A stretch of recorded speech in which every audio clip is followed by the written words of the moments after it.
ভাবে চাওক জনপ্ৰতিনিধিলৈ বাট নাচাই আৰু সকলো ভৰসা শেষ হোৱাৰ পিছত এতিয়া ৰাইজৰ কাম কৰিবলৈ ওলাই আহিছে এগৰাকী বিশেষ লোক আৰু সেই বিশেষজুলি পৰিষদীয় সমষ্টিৰ বিভিন্ন যিসমূহ গাঁও আছে গাঁও অঞ্চলসমূহৰ যিসমূহ বিধ্বস্ত বাট পথসমূহ মেৰামতি কৰিবলৈ ওলাই আহিছে প্ৰাক্তন কাৰ্যবাহী সদস্য ৰবীন্দ্ৰ বালা বিশ্বাস আৰু ৰবীন্দ্ৰ বালা বিশ্বাসৰ নেতৃত্বত এতিয়া নাগৰিজুলি পৰিষদীয় সমষ্টিৰ বিভিন্ন প্ৰান্তত এতিয়া যিসমূহ বাট পথ বিধ্বস্ত হৈ পৰিছিলে যিসমূহ বাট পথত আজি 10টা বছৰে কোনো ধৰণৰ শিল বালি ইয়াত নপৰিলে সেইসমূহ বাট পথ এতিয়া মেৰামতি কৰিবলৈ এনেধৰণে তৎপৰ হোৱা দেখিবলৈ পোৱা গৈছে আৰু মোৰ সহযোগী ইয়াৰ পৰিৱেশখিনি দেখুৱাব যে এই পথটো আমি যদি উল্লেখ কৰোঁ নাগৰিজুলি পৰিষদীয় সমষ্টিৰ এটা ব্যস্ত পথ আৰু এই পথটোত আজিলৈকে কোনো ধৰণৰ শিল বালি ইয়াত পৰা নাছিলে আৰু যাৰ বাবে এতিয়া প্ৰাক্তন যিগৰাকী কাৰ্যবাহী সদস্য আছে তেখেতৰ নেতৃত্বত যিসকল যুৱচাম আছে তেওঁলোকে এনেধৰণে ওলাই আহিছে আৰু তেওঁলোকে ইয়াত আহি এই যিসমূহ পথসমূহ তেওঁলোকে ইয়াত মেৰামতি কৰিবলৈ চেষ্টা কৰা দেখিবলৈ পোৱা গৈছে যদি মই কিছু আগবাঢ়ি আহে মই কিছু কথা আপোনাৰ পৰা জানিবলৈ যত্ন কৰিম নাগৰিজুলি পৰিষদীয় সমষ্টিৰ বহুকেইটা পথত এনেধৰণে শিল বালিসমূহ পেলাই আছে এইকেইটা পথত আগতে কোনো ধৰণৰ কাম হোৱা নাছিল নেকি বা আজি ৰবীন্দ্ৰ বালা বিশ্বাসে ইয়াত কি কাৰণে নেতৃত্ব ল'ব লগা পৰিৱেশৰ সৃষ্টি হৈছে হয় নিশ্চয়কৈ আপোনালোকে নিজে দেখা পাইছে যে ইতিমধ্যে আমাৰ কাম চলি আছে আৰু এই নাগৰিজুলি সমষ্টিৰ বিগত 10টা বছৰ ইয়াত কোনো ধৰণৰ উন্নয়ন হোৱা নাই আমাৰ বিটিআৰৰ প্ৰাক্তন নিয়ম সন্মানীয় ৰবীন্দ্ৰ বালা বিশ্বাসদেৱৰ যেতিয়া কাৰ্যকাল তেতিয়া আছিল তেখেতৰ নেতৃত্বত যি কাম হৈছিল ইয়াৰ পিছত বিগত 2015 চনৰ পিছত ইয়াত এটাও শিলবালা ইয়াত এতিয়ালৈকে আমি দেখিবলৈ পোৱা নাই কিন্তু এতিয়া পুনৰবাৰ ৰবীন্দ্ৰ বালা বিশ্বাসদেৱৰ নেতৃত্বতে এতিয়া ইতিমধ্যে আমাৰ কাম কাজ আৰম্ভ হৈছে আৰু আমি এইখন এখন 3 নম্বৰ কুপইণ্টে ভিজি দিছে নহয় আমাৰ নাগৰিজুলি সমষ্টিৰ প্ৰতিটো প্ৰান্তৰ যিসমূহ ৰাস্তা এতিয়ালৈকে মেৰামতি হোৱা নাই বা আমাৰ বৰ্তমানৰ জনপ্ৰতিনিধি একো কাম কৰা নাই সেইসমূহ ৰাস্তা ঘাট আমি তেখেতৰ নেতৃত্বত আৰু তেখেতৰ নিজৰ ঘাটিৰ ধনেৰে ৰাস্তা পুনৰ নিৰ্মাণ কাৰ্য আৰম্ভ হৈছে আৰু ঠিক তেনেকৈ আজি আমি এই পূব চন্দনপুৰ আমাৰ এতিয়া কাম চলি আছে ইয়াৰ পিছতো আমাৰ নাগৰিজুলি সমষ্টিৰ যিসমূহ ৰাস্তা এতিয়া মেৰামতি হোৱা নাই সেইসমূহ ৰাস্তা আমি পুনৰ তেখেতৰ নেতৃত্বত আমি কাম কৰিবলৈ আমি আগবাঢ়ি আহিছোঁ যথেষ্ট সংখ্যক যুৱচাম ওলাই আহিছে আমি দেখিছোঁ আপোনালোকৰ লগত ইয়াত কাম কৰি আছে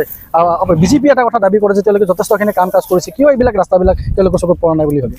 তেখেতেতো দাবী কৰিছে যে তেখেতে কৈ আছে যে তেখেতসকলে কাম কৰিছে বুলি কিন্তু আপোনালোকে নিশ্চয় কৰি দেখা পাইছে ৰাইজে দেখা পাইছে তেখেতসকলে কি কাম কৰিছে কি কাম কৰা নাই কিন্তু পুনৰবাৰ আমি বিচাৰিছোঁ যে আমাৰ যিজন প্ৰাক্তন জনপ্ৰতিনিধি আছিল বিটিআৰৰ প্ৰাক্তন সন্মানীয় ৰবীন্দ্ৰ বালা বিশ্বাসদেৱ তেখেতৰ নেতৃত্বত পুনৰ আমি কাম কৰিবলৈ আগবাঢ়িছোঁ আৰু আপুনি এটা কথা কৈছে যে যুৱ সমাজ বৰ্তমান ৰবীন্দ্ৰ বালা বিশ্বাসদেৱ তেখেতে নিজেও কৈছে যে যুৱ সমাজৰ প্ৰাধান্য দি কিনে তেখেতৰ লগত যুৱ সমাজক লৈ কিনে আগন্তুক দিনত তেখেতে আগবাঢ়িব বিচাৰিছে আৰু সেই হিচাপে যুৱ সমাজ নাগৰিক সমষ্টিৰ প্ৰতিটো প্ৰান্তৰ পৰা যুৱ সমাজ আগবাঢ়ি আহিছে ধন্যবাদ জ্ঞাপন কৰিছোঁ আৰু পথচোৱাখিনি যদি মোৰ সহযোগী এবাৰ দেখুৱাই দিয়ে এই যিখিনি পথচোৱা আপোনালোকে দেখিছে আচলতে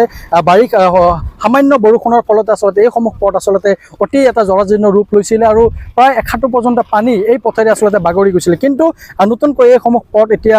সেইগৰাকী লোকে আচলতে নিজৰ গাঁঠিৰ ধন খৰচ কৰি ইয়াত নতুনকৈ এটা ৰূপ দিব চেষ্টা তেওঁলোকে কৰিছে আৰু যিসকল লোক আছে আমি তেওঁলোকৰ সৈতে কথাখিনি পাতিবলৈ যত্ন কৰি বিচাৰিছোঁ কি কাৰণে আজি এই পথসমূহত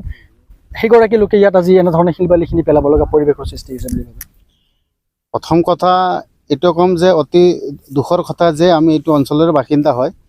আৰু বিগত দিনত আমাৰ বৰ্তমানৰ যি বিজেপি চৰকাৰ আছে আৰু বিজেপি চৰকাৰৰ যি আমাৰ জনপ্ৰতিনিধি আছে তেওঁৰ নাম হৈছে ধৰ্মনাৰায়ণ দাস তো তেওঁৰ এই যিটো সমষ্টি নাগৰিজুলি সমষ্টি এই সমষ্টিৰে পৰে এই যিবিলাক অঞ্চল আছে এই অঞ্চলৰ ভিতৰত এই জাগাখিনিৰ নাম হৈছে আপোনাৰ পূব চন্দনপুৰ বা 1 নং কাউলি বুলি ক'ব পাৰে যিটো আপোনাৰ 3 নং কুমাৰীঘাটা ভিজিটিচি অন্তৰ্গত পৰে কিন্তু এই যিবিলাক মানুহ আছে এই মানুহবিলাকে বিগত 10 বছৰে কোনো ধৰণৰ মানে সা সুবিধা বা যাতায়াতৰ কোনো মানে সুবিধা নাপালে কিন্তু পিছতো ৰাইজে কি কৰিলে যে অনুৰোধ কৰিলে যদি আমাৰ বৰ্তমান চৰকাৰ কৰা নাই আমাৰ ৰাইজৰে আমাৰ প্ৰাক্তন যি এজন বিটিআৰৰ ইএম আছে সিহঁতক অনুৰোধ জনাইছিলে আৰু তেওঁৰ নাম হৈছে মাননীয় ৰবীন্দ্ৰ বালা বিশ্বাস ডাঙৰীয়া আৰু বিগত দিনতো আৰু এবাৰ তেওঁ এইটো ৰাস্তাতে কাম কৰি গৈছে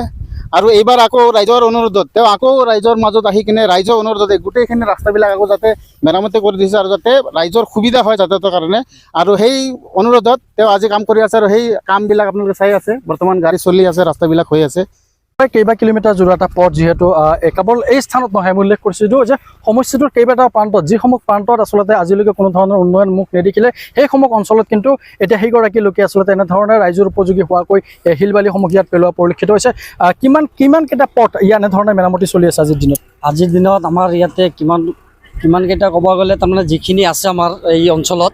এনেকুৱা জৰাজীৰ্ণ অৱস্থাত হৈ থকা পথ যিমান আছে গোটেইখিনি আমি ৰবীন্দ্ৰ বালা বিশ্বাসদেৱৰ নেতৃত্বত আমি কৰিবলৈ আগবাঢ়িছোঁ আৰু এইখিনি আমি কৰিবই লাগিব যিহেতু এইটো আমাৰ বছৰ বিজেপিৰ আণ্ডাৰত চলি আছে এইটো সমষ্টি তেখেতে এই ৰাস্তাবোৰ প্ৰতি কোনো নজৰ দিয়া নাই আজিলৈকে তে আমি ধৰ্মনাৰায়ণ দাসকো ক'ব খুজিছিলোঁ যে ৰাস্তাবোৰ কৰি দিব লাগিছিল। তেখেতে আজিলৈকে এই যিটো পূবচন্দন বৰৰ ৰাস্তা এইটোত আজিলৈকে তেখেতৰ গাড়ী সোমোৱাই আমি পৰিলক্ষিত হোৱা নাই, দেখা পোৱা নাই যে এই ৰাস্তাটোত তেখেতৰ গাড়ীটো একদিন সোমাইছে, আজিলৈকে আমি দেখা নাই। সেইকাৰণে ৰবীন্দ্ৰ বালা বিশ্বাসদেৱৰ নেতৃত্বত আমি যুৱ সমাজ নিজে ওলাই আহিছোঁ যে এইখিনি ৰাস্তা আমি যেনেকৈ হওক আমি ৰাইজক কৰি দিম। এনেকুৱা প্ৰায় কিমানটা পথত দৈনিক আপোনালোকে কাম কাজসমূহ চলাই গৈছে? এনেকুৱা দৈনিক মোটামুটি আমি 3-4টাকৈ পথত কাম কৰি আছোঁ। দৈনিক 3-4টা আজি এইটো কৰিলোঁ। বহুকেইটা পথ আছে এনেকুৱা? বহুকেইটা পথ আছে আমাৰ এই সমষ্টিত। ক'ব গ'লে আজিৰ দিনতো 20-25টা মান হৈ যাব। ইয়াৰখিনি আছে আমাৰ চকুত পৰিছে, ধৰ্মনাৰায়ণ দাসৰ চকুত পৰা নাই। সেইখিনি বস্তু আমি অতি সোনকালে ইলেকশ্যনৰ আগত আমি কৰি দিয়াৰ কাৰণে এটা ব্যৱস্থা লৈছোঁ, হাতত লৈছোঁ।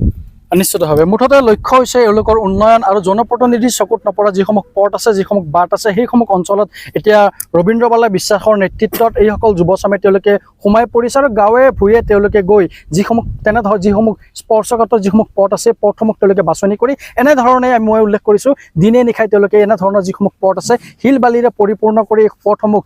ৰাইজৰ যাতায়াতৰ ক্ষেত্ৰত কিছু সুচল কৰাৰ বাবে তেওঁলোকৰ যি প্ৰচেষ্টা সেই প্ৰচেষ্টা অব্যাহত ৰাখিছে। আৰু এনেধৰণেই সমষ্টিটোৰ বিভিন্ন প্ৰান্তত আমি উল্লেখ কৰিছোঁ যে যি সময়ত বিজেপিয়ে দাবী কৰি আহিছে এই সমষ্টিটোত যথেষ্ট উন্নয়ন হৈছে, তেনে সময়তে কিন্তু এতিয়া ৰবীন্দ্ৰ বালা বিশ্বাসৰ নেতৃত্বত যি গাঁঠিত ধন খৰচ কৰি তেওঁলোকে দৈনিক ট্ৰেক্টৰেৰে শিল বালি পেলাই এই ৰাস্তাসমূহ পৰিপূৰ্ণ কৰাৰ বাবে এটা প্ৰচেষ্টা হাতত লোৱা।